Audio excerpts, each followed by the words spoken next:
Hi, ഇത് നമ്മളെ കോട്ടയം കുറുവിലങ്ങാടുള്ള നമ്മളെ ഹോം സ്റ്റേ ഉണ്ടായിരുന്നില്ലേ, അതിൻ്റെ അപ്സ്റ്റെയറിൻ്റെ വർക്ക് നടന്നുകൊണ്ടിരിക്കുകയാണ്. നമ്മൾ ഫസ്റ്റ് ചെയ്തിട്ട് കുറേ ദിവസമായി. നമ്മൾ പറഞ്ഞായിരുന്നു നമ്മളെ ഈ വീടിൻ്റെ ക്ലയൻ്റ് ഒന്ന് വിദേശത്ത് പോയ കാരണം കൊണ്ട് കുറച്ച് മാസം നിർത്തി വെച്ചു. അപ്പോൾ ആൾ വന്നതിന് ശേഷം വീണ്ടും നമ്മൾ ഇതിൻ്റെ മുകളിലത്തെ വർക്ക് സ്റ്റാർട്ട് ചെയ്തിട്ടുണ്ട്. ഏകദേശം ചുമരിൻ്റെ വർക്കുകളെല്ലാം തീർന്നു. നമുക്കൊരു നെക്സ്റ്റ് വീക്കൊക്കെ ആയിട്ട് ഇതിൻ്റെയും സ്ലാബ് ചെയ്ത് കഴിഞ്ഞാൽ നമ്മളെ ഈ ഒരു വീടിൻ്റെയും വർക്ക് ഇപ്പോൾ കംപ്ലീറ്റ് ആവുന്നൊരു സ്റ്റേജിലാണ് നിൽക്കുന്നത്. ഇത് ഞാൻ മുന്നേ പറഞ്ഞിട്ടുണ്ട്, താഴത്തെ ഒരു റൂം, ഒരു അറ്റാച്ച്ഡ് ബാത്റൂം, സിറ്റ് ഔട്ട്, ചെറിയൊരു ലീവിങ്, ഇത്രയും വരുന്ന രണ്ട് അപ്പാർട്ട്മെൻ്റ്, ആയത് രണ്ട് സ്റ്റേ ആയിട്ടാണ് വരുന്നത്. ഒന്ന് ഗ്രൗണ്ടും ഒന്ന് ഫസ്റ്റും. ശരിക്കും ഇതിൻ്റെ ഫ്രണ്ട് വ്യൂ കാണാൻ നല്ല രസമാണ്, പക്ഷേ നമുക്കതിപ്പോൾ കാണിച്ചു തരാൻ പറ്റില്ല. ഞാൻ മുന്നേയും പറഞ്ഞിട്ടുണ്ടല്ലോ, ഇവിടെ ഇങ്ങനെ ഒരു വെള്ളം കെട്ടി നിൽക്കുന്ന സ്ഥലമാണ് ഫ്രണ്ടിൽ, ഒരു തോടും പോകുന്നുണ്ട്. അപ്പോൾ അത് കാരണം കൊണ്ട് അവിടെ പോയിട്ട് എടുക്കാൻ കുറച്ച് ബുദ്ധിമുട്ടുണ്ട്. നല്ല ഫ്രണ്ടിൽ നിന്ന് ഇതിൻ്റെ ശരിക്കും ഒരു വ്യൂ കിട്ടുകയാണെന്നുണ്ടെങ്കിൽ ഈ ഡിസൈൻ കാണാൻ നല്ല രസമാണ്. നമ്മൾ റൂമിനെല്ലാം നല്ല അത്യാവശ്യം വലിയ വെൻറ്റിലേഷൻ കൊടുത്ത്, അതായത് ബെഡ്റൂമിൻ്റെ ഉള്ളിൽ നിന്ന് നോക്കിക്കഴിഞ്ഞാൽ ഈ ഒരു സീനറി ഇതൊക്കെ കാണുന്ന പോലെയാണ് നമ്മൾ ചെയ്തിരിക്കുന്നത്. മുകളിലും സെയിം അതേപോലെ തന്നെ കൊടുത്തിട്ടുണ്ട്. ഇത്ര ചെറിയ ഒരു ഹോം സ്റ്റേ ആണെങ്കിൽ തന്നെ ഷോവാളുകളും കാര്യങ്ങളൊക്കെ നമ്മൾ ഒരുപാട് ഷോവാളുകൾ കൊടുത്തിട്ടുണ്ട്. അതായത് ഫ്രണ്ടിൽ 1, 2, 3, 4 ഷോവാൾ അടിയിലും മുകളിലും ഒക്കെ ആയിട്ട് കൊടുത്തിട്ടുണ്ട്. ആ ഷോവാളും ഈ ഷെയ്ഡും ഒക്കെ കൂടി വരുന്ന സമയത്ത് നല്ല വ്യൂ ഉണ്ട് കാണാൻ. പക്ഷെ നമ്മൾക്കിപ്പോൾ അത് കാണിച്ച് തരണമെന്നുണ്ടെങ്കിൽ ഇത്തിരി ബുദ്ധിമുട്ടാണ്.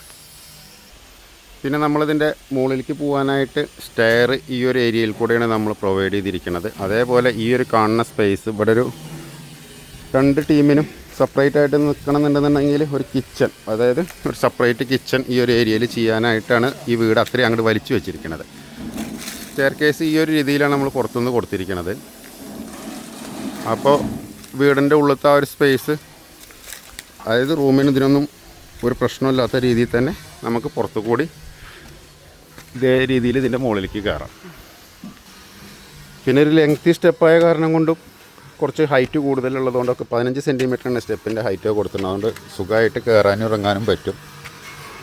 പിന്നെ നമ്മൾ ചുമരിൻ്റെ എല്ലാം ഒരു ഫിനിഷിങ് ഈ രീതിയിലുണ്ടായിരിക്കുക. പ്ലാസ്റ്ററിങ്ങിൻ്റെ ആവശ്യം വരുന്നില്ല, ഡയറക്റ്റ് പൊട്ടിയിട്ടാൽ മതി. അതൊക്കെ നമ്മളെല്ലാ വീഡിയോയിലും പറയണതാണ്. ഇതാണ് ഇവിടുന്ന് നോക്കുമ്പോൾ ഒരു വ്യൂ. ഇതിൻ്റെ തൊട്ടപ്പുറത്ത് നമ്മൾ MC റോഡാണ്, അതായത് ആ കടകളൊക്കെ കാണുന്നതിൻ്റെ ഫ്രണ്ടിൽ MC റോഡാണ്. അപ്പോൾ ഹൈവേൻ്റെ തൊട്ടടുത്താണ് ഈ ലൊക്കേഷൻ വരുന്നത്. ഞങ്ങളും ഒരുപാട് സെർച്ച് ചെയ്യാറുണ്ട് ഇവിടെ ഹോം സ്റ്റേ, അതായത് ഇതിൽ വരുമ്പോൾ നിൽക്കാൻ വേണ്ടിയിട്ട്.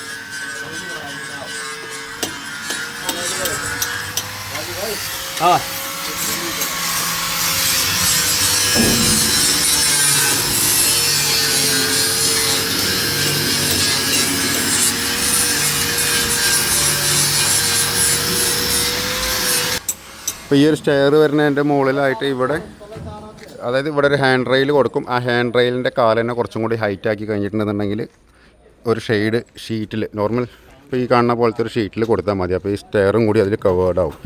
അത്രയും നമ്മൾ മെയിൻ സ്ലാബ് തള്ളുകയെന്ന് പറയുമ്പോൾ ഒരുപാട്, അതായത് സ്റ്റെയറിൻ്റെ ഏകദേശം 1 മീറ്റർ വെച്ചിരിക്കണം. അപ്പോൾ അതിലും കൂടുതൽ നമ്മൾ മെയിൻ സ്ലാബ് തള്ളണം. അതിനേക്കാളും നല്ലത് അവിടെ ഷീറ്റിൽ ചെയ്യുമ്പോൾ ഒന്നും കൂടി എക്സ്പെൻസ് കമ്മിയാക്കാൻ പറ്റും. ഇവിടെ വമ്പം കുക്കിംഗ് ഒക്കെ ഉണ്ട്. ഇത് എന്താ പരിപ്പും വെള്ളമോ? പരിപ്പ് പായസം, പരിപ്പ് പായസം,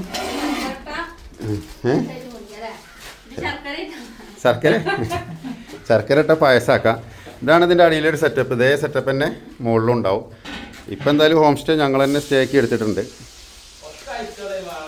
അത്യാവശ്യം നല്ല സ്പേസുള്ള റൂമായിട്ട് തന്നെ കിട്ടും ഈ ഒരു രീതിയിൽ. ഒരു റൂം, ഇവിടെ ഒരു അറ്റാച്ച്ഡ് ബാത്റൂം, ഒരു ലീവിങ്, ഒരു സിറ്റ് ഔട്ട്, ഇത്രയാണ് ഇത് വരുന്നത്. അപ്പോൾ കഴിഞ്ഞില്ലേ? എത്ര ദിവസം കൊണ്ട് കഴിയും? 2 ദിവസം അല്ലേ? 4 ദിവസമോ 3 ഇന്ന് ഉറപ്പിച്ച് പറയടാ.